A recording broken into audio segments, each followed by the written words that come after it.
everyone, welcome back to 14 Minutes of Fame with Misty Hempel. Super excited. Today we're zooming in to meet Michelle Doorey over at Lotus Naturopathy.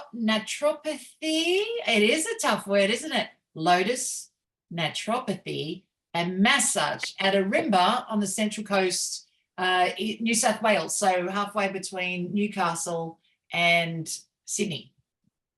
Really on that line, isn't it? Yeah. Michelle, super excited to have you in here today. As I'm chatting to you, and I realised when you moved just before we turned on that, oh yeah, you're at your clinic now, aren't you? Yeah, it's my little cave of wellness, I call it. I love it. I absolutely love it. So tell me, what do you specialise in over there? Okay, so I run Lotus Naturopathy and Massage, and we specialize sort of all things holistic health and wellness. I am a naturopath and nutritionist, herbalist, remedial massage therapist, and personal trainer. So I really like to focus on treating the whole person and not just the symptom. Really tackling all aspects of health, whether it's nutrition, fitness, if they've got injury management through massage therapy, coaching as well, lifestyle coaching to make sure, people are establishing good boundaries and have good habits. Really encompassing that whole holistic approach to health, wellness, and fitness to make sure people are achieving optimal health and, reducing stress and also addressing like chronic disease and stuff like that with some people. So I see quite a vast range of people through the clinic, through, people that might be, children, 6 to 10, right up to, people in their 70s. So it's a great range of different people with different health concerns. How did you fall into this space? So I've always kind of been a bit passionate about natural medicine, especially when I fell pregnant with my son Malachi. Obviously being pregnant, I definitely took a different approach to a lot of things and wanted to make sure I was doing all the right things for healthy development, and so went really natural with a lot of my a lot of my diet and lifestyle. And then I needed to work out what I was going to do after I had him. I was single bum, so I'd worked sort of in hospitality industry, lots of nights and stuff like that. I thought I can't keep doing that with a baby on my own. So I thought, I might turn my my hobby, I guess, or my passion into my work. So I went off and started studying triple advanced diplomas with a 1-year-old. So that was a nice, yeah, because nice, that's you have time to fit all that in. Why not jump right in? So I did all that. It was crazy. So I did that full time. And then after like a year, I backed it off to part time because it was a lot. That's when I'd done the naturopathy, the herbal medicine, and the nutrition. And then sort of towards the end of that training, a friend said to me, "Oh, why don't you do massage therapy? That will be really good to help build your business as you build up the naturopath side of things." So I was like, okay, well, why not? I'll add that on. So then I started. You know why your friend was saying that, right? Why? Because you need someone to practice on. So as you're learning that massage, look, I'll fall on the sword and you can practice on it. Absolutely. I'll let you know when you're getting better. And my family and friends loved it when I was doing that. They didn't particularly like the herbal medicines when I was training as a naturopath, but they all loved the free massages when I was training as a massage therapist. I'd say the herbal medicines would be like, just try this. Look, if it doesn't kill you, it probably only makes you longer anyway, right? Just test that out and let's see what side effect comes from that. Just if any. Lock your nose and swallow. Yeah, that's exactly right. I love it. I love it. Yeah, so then I went on and while I was finishing off my other 3 qualifications, decided to do massage therapy in the evenings once a week. And then I finished all that and decided, oh, I'll just start my own business. Why You not? know, why go work for someone else? I'll just, yeah, start my own business. So that's what I did, and I started off just doing mobile stuff for people, and then I subleased a room off someone at the Mariner's Medical Centre for a period of time, and then I had a friend, he opened up a physio clinic in Ourimbah, and I stuck my head in there one day. I was like, hey, send people to me and I'll send people to you. And by the way, if you've got a spare room, I'll take it. Just kind of joking. And then he rings me a week later and said, oh, I've got a room for you if you want it. And I was like, oh, don't actually have anything to set this up or to do it. And so I was like, you know what, let's just dive right in there. Jump out of the comfort zone. And so I started in there with a portable massage table and a desk from Fantastic Furniture, and then slowly just built and built in there. And that was really great. I think I spent about 3 years there, and that was a great experience. Helped me really learn and grow. And then as I sort of outgrew that space, I took over the clinic I'm in now. And yeah, I sort of renovated this space, opened up this, it's got a second room. I opened up the second room and I painted the whole thing myself. Thought that was a great idea at the time, but I that was a big challenge. So I was very happy when that was all done.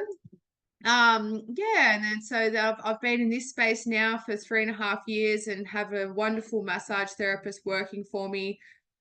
She really looks after me and the back end of the business as well while I'm off getting more qualifications or doing different stuff. So yeah, I'm super blessed to, I guess, have grown the space that I've got and to have a really good another powerful single mum working for me. I think it helps if you're a nice person. I Yeah. know when I run business at breakfast and we get new people come in, the main consensus is it has the nicest people over here. And I've gone, yeah, because we only collect nice.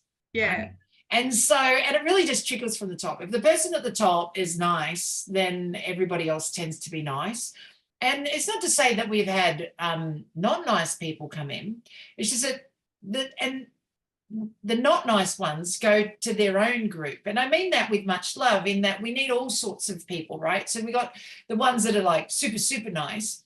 The everybody else outside of that super nice gets confused by the super nice. So all the super nice ends up in this one spot, and then you get a nice, and then you get, just different. And I talk a lot about, as a sales trainer, I say I'm the greatest sales trainer in the world. And Grant Cardone is the second greatest sales trainer in the world. Now, Grant Cardone wrote, let me find it, this book here, The 10X Rule. So for anyone who hasn't read that, it's really good, right? So I call him the second greatest trainer in the world because clearly I'm the first. He's just known by more people than me. But what I love most about this book, so I like having the physical copy, but then I got him on Audible as well. And I've had lots of people say, I can't stand his voice. Like it's a bit, he just knows exactly what he's talking about. So to me, he's on point. To others, he might sound a bit sarcastic. And I've just gone, but it's actually, he knows what he's talking about and he's dead right in everything. But it's only those who enjoy someone being on point talking about sales enjoys that and then heads in that direction. So I go in that direction too. And then the ones that need it a little bit softer, they tend to go, okay, not Grant, who's someone who can speak, easier to me. And so, each one needs their own group. So I think your luck comes down to who you are, and you tend to attract who you are. And then you find your clients tend to be who you are, because that's what we attract, is the ones that are just like us. That's so true. Yeah, I have such a vast range of amazing clients, and they're all just so different but so beautiful in their own unique ways. And I've had people that have been with me since the very beginning, 7 years, and they're still coming back every week. So it's quite humbling and nice to see that they've stuck with me for that long as well. Yeah, yeah. But hey, on the other side, you've stuck with them. Yeah, that's true. You haven't blacklisted them, so Yeah. it's all worked. So probably explains how we know each other then from being in Women at Business Connect is simply because Janine is so amazing. Oh, And yes, so she's awesome. because she's amazing, we just sort of fall underneath her umbrella, and then therefore, she collects all the same amazing people, like the same sort of amazing people, because that's who she is. So like me, you were a finalist at Women of Business Connect, Yes. I believe, Yes. underneath the banner of Holistic Wellness Advocate. So tell me, Yes. did you win? No, I didn't this year, but that's okay. And I was a finalist last year as well. So I even just getting to be a finalist amongst this amazing group of like wonderful women is such an achievement in itself, I think. And just being able to, have a night celebrating with these women and Oh, celebrating how each good other. was the night? Yeah, yeah. How Yeah, good was the it's so night? empowering. And it's Yep. like you said, it's such a great collective. Janine's collected such a wonderful Yeah, group of women that it just really it's inspiring, and it's I think everyone's a winner because like they're just it yeah, would be so hard for them to choose because everyone yeah. is so unique. I don't think there's any two people in the group with the same offerings or the same No, energy or not yeah. the same way. So the table that I was sitting at, I knew some of the, well, yeah, I knew one through at least. Actually, I knew most of the table. Given that I am only ever online, it was really interesting that I actually really knew most of my table. And the one sitting next to me, she didn't win in her category, but she said, it's an honor just being nominated. I'm looking at her going, no, it's not. Like, no, it's not. I'm here to win. And then when I didn't win, I've gone, you know what? I feel okay about that because then the other person gets up to win. I know I was nominated I was a finalist in two categories, and one of them I lost to Ann Tucker. And I'm like, actually, I'm so cool with that because I love Yeah. Anne. And then whoever I lost to in the other one, I'm like, I'm actually not bothered by that either. So by the time I'd not won, it was kind of an honor being nominated. But I like to look at it like this. And I was joking with Ann Tucker beforehand. So you and I will sit in this space. I said, how it all comes out in the end. Those that win will call Ryan Gosling, and those who don't will call Ryan Reynolds. Yeah. Yeah. And it doesn't make Ryan Reynolds, when Ryan gets nominated but doesn't win, it doesn't make him not the greatest actor on the planet. It just makes him not the one that got the award, and that's okay because he's still the greatest actor on the planet. Actually, if we look at it like this, it's about like Serena and Venus Williams. So I don't know if you know the story of Serena and Venus Williams, but I was watching the movie. It was called King Richard. Such a good movie.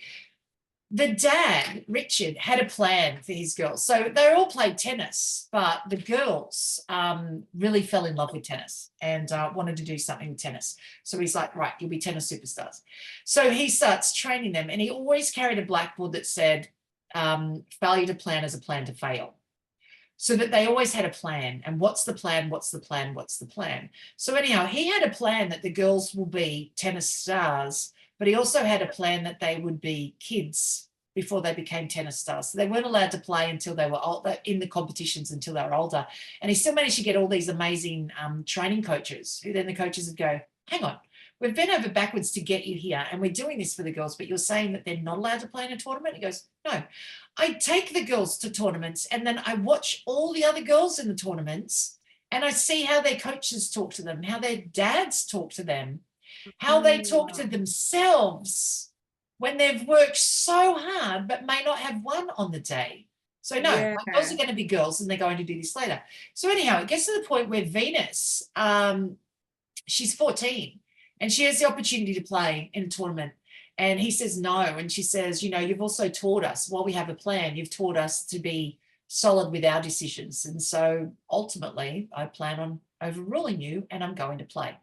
And she gets to the finals. She actually gets into the final with another girl who'd been playing longer for years and had been to tournaments before. So she was older. Venus was 14, but the other girl was, let's say 16, 18, and had been doing this for a long time. She ended up losing to the other girl, and Venus was pretty unhappy by it. But the other girl had she had a bit more strategy behind her, and so in the end, she lost by strategizing against Venus's nerves, and then Venus got all anxious. And then she ended up losing, and she was really fairly dirty on it and the unfairness of it. But the point was, she never really should have won in the very first tournament you go in anyway, because she hadn't really earned it the way the other girl had earned it through all these trials to get to win the thing.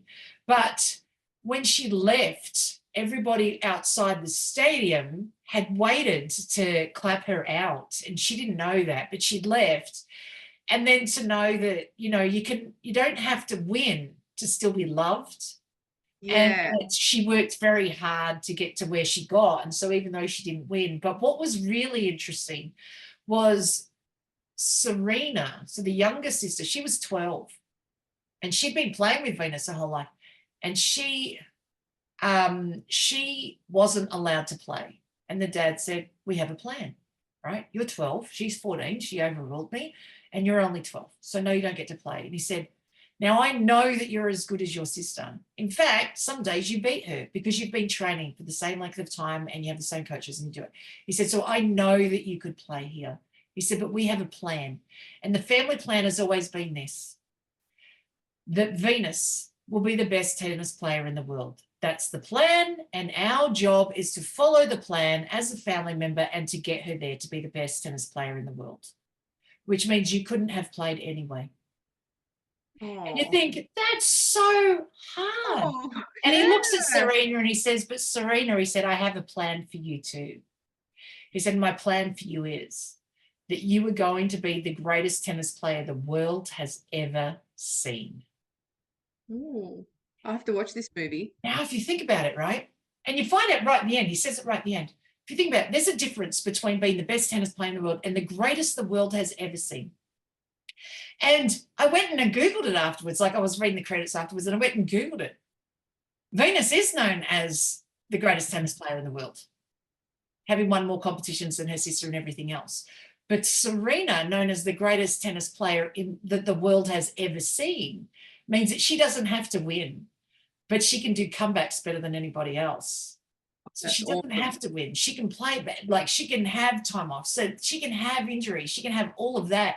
But because of her ability to come back, and you just go, that's kind of cool, you know, like to be still considered. So that's how I see it with us, with the awards, right? Ryan Reynolds, greatest movie star the world has ever seen, right? He doesn't have to have the award because he's still considered the greatest the world has ever seen, even if he's not rated as the best in any particular category.